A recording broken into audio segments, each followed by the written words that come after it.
Hey, it's Huck, and I want to thank you for watching today. I wanted to talk to you a little bit about my superpower and how I came to learn that I had it. I think this is pretty common with a lot of little boys. I remember when I was 6, 7, 8 years old, having this really vivid imagination, something I haven't entirely lost, by the way. But when I was 6, 7, 8 years old, I have vivid memories of ruining a few t-shirts by getting out my mom's embroidery paints and painting a big Superman emblem on my t-shirt, and then grabbing a towel, usually a blue towel, out of the bathroom closet and tying it around my neck. And then every time the Superman, the old black and white TV show, starring George Reeves, would come on the TV, there'd be me in the den running around the room like a crazy kid, jumping off the sofa onto the chair and pretending I was flying, pretending that I had all of these super abilities. I think it was only a couple of years later, maybe by the time I was, 10 or 11 maybe, that I discovered I really did have one ability that I was proud of. It turned out that I was really fast. And I think I discovered that once I started taking up an interest in sports. And it soon became evident that I was a lot faster than any of the kids in my neighborhood.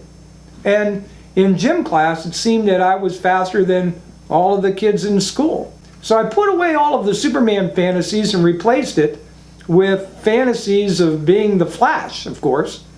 By the time I was 10 or 11, I was probably reading every Superman, Batman, and Flash comic book I could get my hands on. Once you start reading comic books, you start reading other things.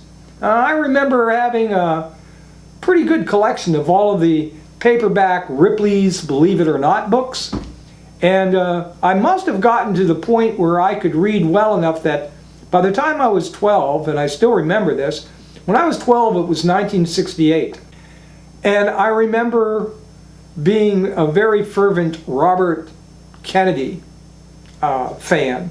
And so I remember having his book that he had published just prior to announcing his candidacy that year in '68, a paperback book called To Seek a Newer World.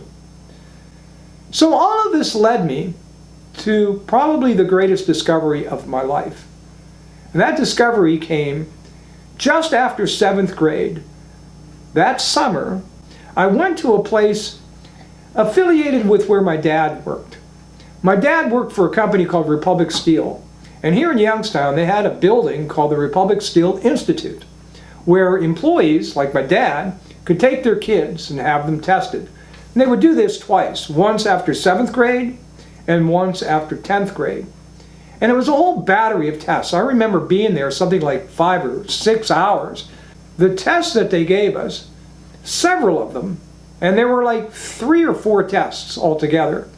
But the first ones were very similar, I would later find out, to be tests like the old, LSAT tests that you take in 10th grade, the SAT and the ACT tests that you take also in high school, these college entrance tests. They're very similar to that, testing your knowledge in, different subject areas. The other test that we took, though, it seemed an inordinate amount of time, and maybe it was because it took me a lot of time to answer some of the questions. But on this last test that took so long, they weren't testing you so much on what you knew, but on what you liked. And so the questions, there'd be 4 possible answers. They might ask you, for instance, what would you rather do? Treat someone with a broken leg, hike a 10-mile trail, read a good book, or maybe some other possible answer. And I remember that many of the questions were pretty easy. It was real easy for me to pick out which of the possible answers suited me best. But then as you went along deeper into the test, and especially near the end, questions became much tougher. There might be 4 questions where there might be 4 possible answers where really none of them appeal to you, and so it was hard to pick the best one. Or there might be 4 answers where at least 3 of them, maybe all 4 of them, kind of, were right up my alley. And so picking the best one became difficult. At any rate, I remember after taking all these tests, I think we had to come back.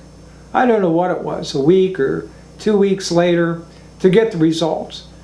And they sit you down with your whole family and they go over it. That may have been the most impactful day of my entire life, at least up to that point. Because I remember clearly them telling me that I could basically grow up to be and do anything I ever put my mind to. Which was something, I guess you want to hear. It was certainly something that my parents wanted to hear.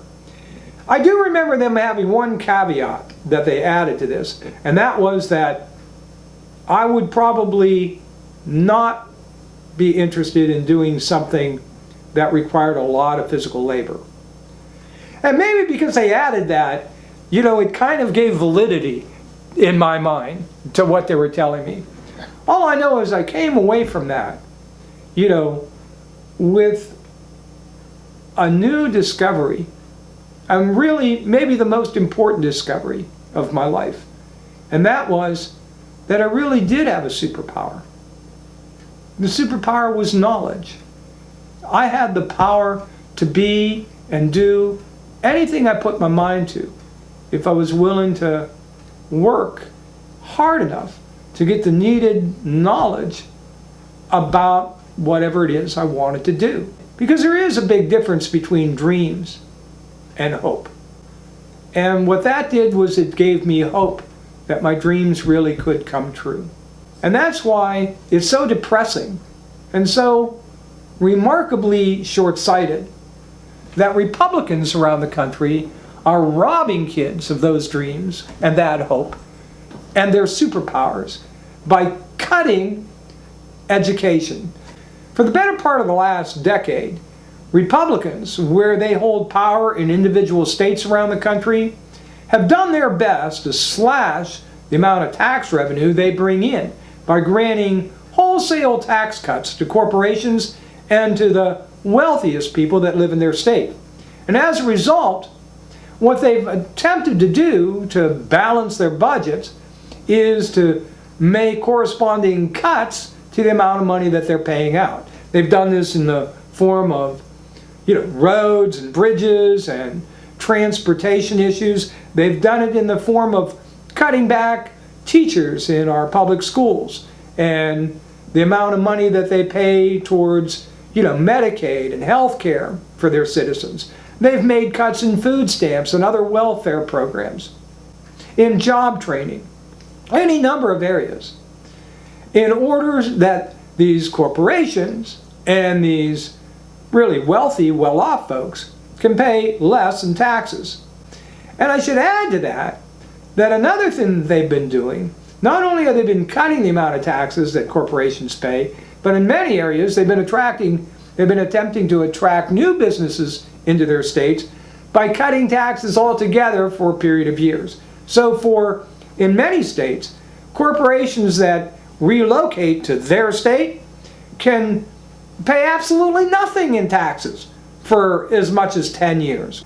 Now that they are faced with having pared some of these programs as deep as they can, they're going after something new. They're going after public universities, much bigger than they've ever done before. Governor Scott Walker of Wisconsin has proposed over $330 million in cuts to their state universities, including the University of Wisconsin in Madison, one of the finest colleges in America. Now that's being followed up by similar efforts in many Republican states.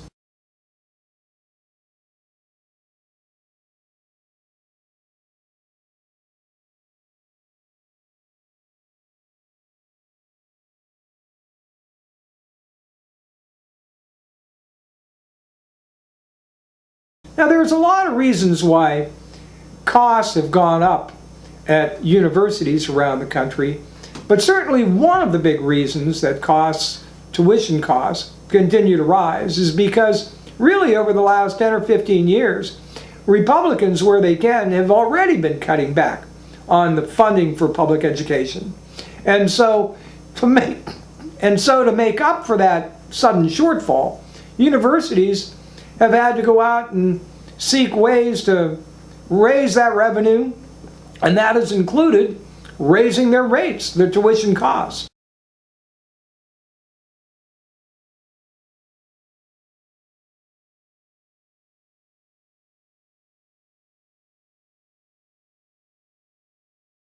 The result of these alarmingly huge cuts, in some cases and in some states, we're talking cuts as much as a third of what the state has traditionally paid to these public universities. Well, the result of these cuts are going to mean even fewer kids from lower and middle class families are going to be able to attend college. Simply, they already are facing situations where the amount of money they have to borrow almost, in some cases, eliminates their ability to choose to go to college. Now, that cost is only going to increase. These universities already are finding that in order to survive, in order to keep attendance at a level in which they can keep their doors open, rather than to go after in-state students who might qualify, they're having to go to out-of-state students who pay a higher tuition rate.